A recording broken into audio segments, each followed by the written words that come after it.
بخاری شریف میں ایک واقعہ ہے، کئی بار میں نے تقریروں میں بھی عرض کیا۔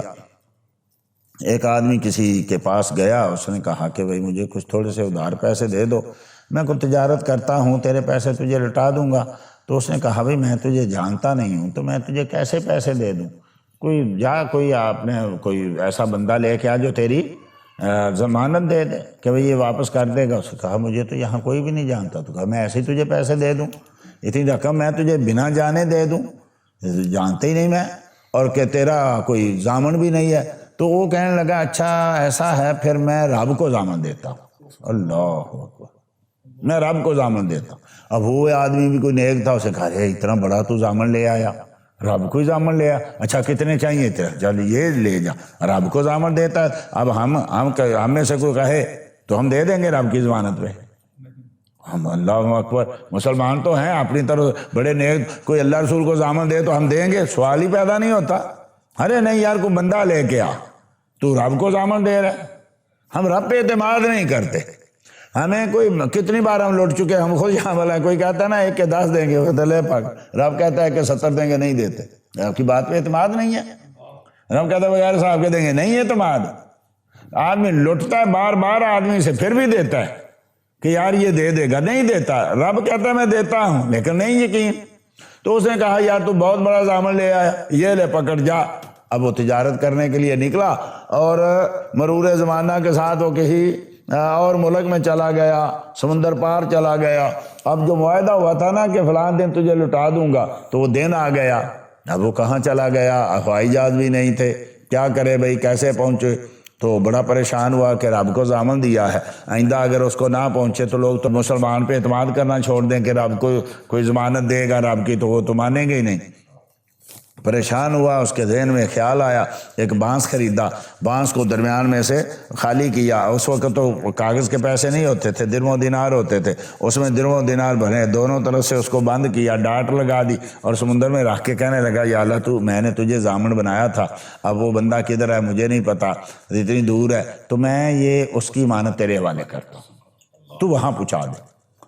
اب وہ سمندر پہ تیرتا تیرتا بانس جو ہے دوسری طرف گیا، تو وہ آدمی جو تھا وہ مچھلیاں پکڑنے کے لیے سمندر کے کنارے آیا ہوا تھا، اس نے وہاں کنڈی لگائی ہوئی تھی۔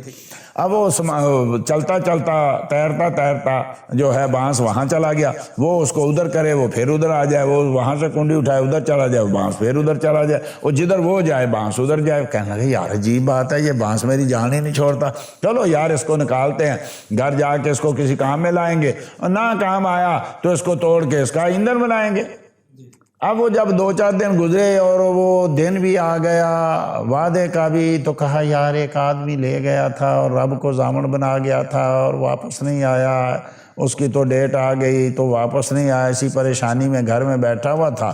تو وہ بیوی نے کہیں کہا ہو کہ ایندھن چاہیے، ایندھن نہیں ہے، کوئی لے کے آؤ، تو کہا بانس لے کے آیا ہوں نا، تو اس کو ابھی توڑتے ہیں، ایسے بناتے ہیں۔ تو اس نے کیا بانس کو توڑا تو اس میں سے وہ درم و دینار نکل آئے، اور اس میں رکا بھی نکل آیا، لکھا ہوا تھا کہ میں نے بھئی رب کو ضامن دیا تھا تو یہ لے، میں اسی کے سپرد کرتا ہوں، میرا رب تجھے پہنچا دے گا۔ تو جو رب پہ اعتماد کرتا ہے، ایک اور واقعہ چلتے چلتے سن لیجئے، بڑا پیارا وہ بھی واقعہ ہے رب پہ اعتماد کرنے کا، رب پہ توکل کرنے کا۔ تو یہ اولیاء اللہ جو ہیں یہ متوکل علی اللہ ہوتے ہیں۔ تو سیدنا فاروق اعظم نے ایک آدمی کو دیکھا کہ وہ آدمی جا رہا ہے، اس کے کندھے پہ اس کے اپنے بیٹے کو اٹھایا ہوا ہے۔ تو سیدنا فاروق اعظم نے بلایا، انہوں نے کہا ادھر آئے نا یار، میں نے کسی کوے اور اس کے بچے کو بھی اتنا ہم شکل نہیں دیکھا جتنا تم دو باپ بیٹے ہم شکل ہو، کوئی خاص وجہ ہے؟ باپ بیٹے سے ملتا ہی ہے، لیکن اتنا، اب کوا باپ بیٹا بیٹھے کو پتہ پھر چلتا ہے باپ کون ہے بیٹا کون ہے، دونوں کے ایک جیسی چونچ، ایک جیسا رنگ، ایک جیسا پار، ایک جیسا سب کچھ۔ تو کہا کوئی خاص وجہ؟ کہا ہاں امیر المومنین، خاص وجہ۔ کہا کیا؟ کہا میں نیا مدینہ شریف میں آیا تھا، میں تاجر تھا، میں اور میری بیوی تھی، تو ہم نے یہاں ایک مکان لیا، اور چند دن یا چند مہینے گزرے تو میں نے کہا کہ میں تجارت کے لیے نکل رہا ہوں۔ تو میری بیوی نے کہا اللہ کے بندے، نہ میری کوئی جاننے والی سہیلی، نہ تیرا کوئی دوست، تو میں حاملہ ہوں، تو مجھ کو اکیلی کو چھوڑ کے جا رہا ہے، تو یہ جو میرے پیٹ میں بچہ ہے اس کو کس کے حوالے کر کے جا رہا ہے، کون اس کا پرسان حال ہوگا؟ تو کہا میں اس کو اللہ کے سپرد کر کے جا رہا ہوں۔ تو میں چلا گیا، کئی مہینے کے بعد آیا تو دیکھا کہ میرا دروازہ بند ہے اور آگے کوڑا کرکٹ پڑا ہوا ہے، پتے پڑے ہوئے ہیں، جیسے کئی مہینوں سے دروازہ کھلا نہیں۔ میں نے ہمسایوں کا دروازہ کھٹکھٹایا، پوچھا یہاں میری بیوی تھی، کیا ہوا؟ کہا وہ تو تیرے جانے کے چند دن بعد فوت ہو گئی تھی۔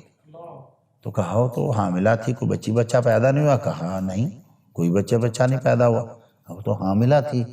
چلو مجھے اس کی قبر دکھاؤ۔ تو جا کے قبر دیکھی جنرل بقیع میں۔ تو کہتے ہیں رات کو میں کچھ آدمیوں کے ساتھ بیٹھا ہوا تھا، اب صحابہ کا دور تھا، فاروق اعظم کا دور ہے، صحابہ کا دور تھا، تو دیکھا کہ جنرل بقیع میں ایک جگہ سے نا کوئی روشنی نکل رہی ہے۔ تو میں نے کہا یہ تو ایسی جگہ لگ رہی ہے جہاں صبح میں نے اپنی بیوی کی قبر دیکھی تھی، وہاں سے روشنی۔ کہا چلو چل کے دیکھیں کو۔ لوگوں نے کہا نہیں بھائی تم جاؤ۔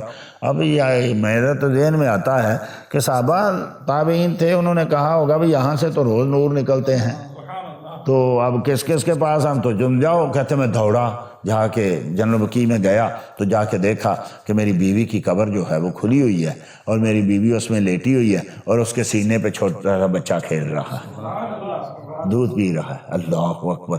حیران ہوا، میں نے اٹھایا اور جب اس کو اٹھا کے سینے سے لگایا تو ہاتھ پہ غیب سے آواز آئی کہ میرے بندے تو اللہ کے سپرد بچے کو کر کے گیا تھا، لے اپنی امانت واپس لے لے۔